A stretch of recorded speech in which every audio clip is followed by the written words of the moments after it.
Hello বন্ধুরা, সবাই কেমন আছো? তো আশা করি সবাই ভালোই আছো। তো এই যে দেখো, আজকে আমি পাট শাক রান্না করব। তো আজকে ফার্স্ট টাইম রান্না করছি, এর আগে কোনোদিনও রান্না করিনি। তো এই যে দেখো, পাটের মাথাগুলো কেটে নিয়েছি। এবার এখান থেকে একটা একটা করে পাতাগুলো ছাড়িয়ে নেব, যাতে ডাল আর ডানটা না থাকে। তো চলো তোমাদের ছাড়িয়ে দেখাচ্ছি। আর তোমরা কে কে পাট শাক খেয়েছো আর তোমাদের খেতে কেমন লাগে কমেন্টে জানিও। তো এই যে দেখো, আমি এভাবে একটা একটা করে পাট শাকের পাতাগুলো ছাড়িয়ে নিচ্ছি। তো তোমরা কিভাবে রান্না করো কমেন্টে জানিও। এই যে দেখো, একটা একটা করে ছাড়িয়ে নেব।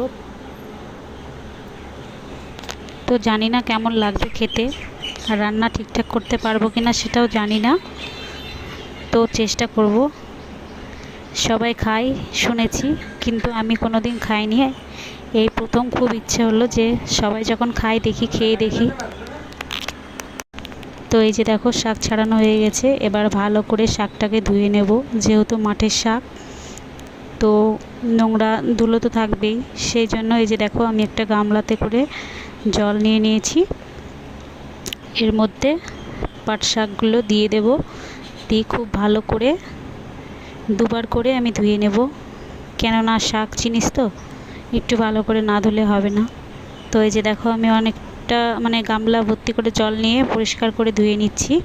এরপর একটা ঝুড়িতে তুলে নেব, তারপর আবার এই শাকটাকে আর একবার ধুয়ে নেব। তো এই যে দেখো, পরিষ্কার হয়ে গেল শাকগুলো।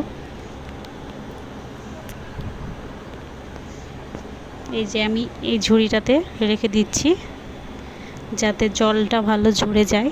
শাকের জল না ভালো করে ঝরালে আর কি শাকটা কাটা যায় না, কাটতে অসুবিধে হয়, আর রান্নার সময়তেও জল বেরোয় বেশি। সেজন্য আমি ধুয়ে জল ঝরাতে দিয়ে দেব। তারপর কিছুক্ষণ পর জলটা ঝরে গেলে শাকটা কেটে নেব। তো এই যে দেখো, বলেছিলাম আমি দুবার করে ধুয়ে নেব, তো আবারও এটা ধুয়ে নিচ্ছি। এই যে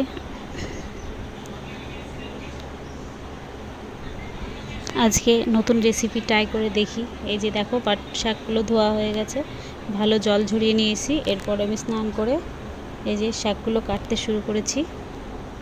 এই শাকটা কাটতে বেশ ভালো লাগলো, একদম নরম নরম শাক, তো কাটতে কোনো অসুবিধে হয়নি। তো আমি এই যে দেখো, এইভাবে কেটে নিচ্ছি। খুব মোটাও না, আবার খুব যে জিরি জিরি করে কেটে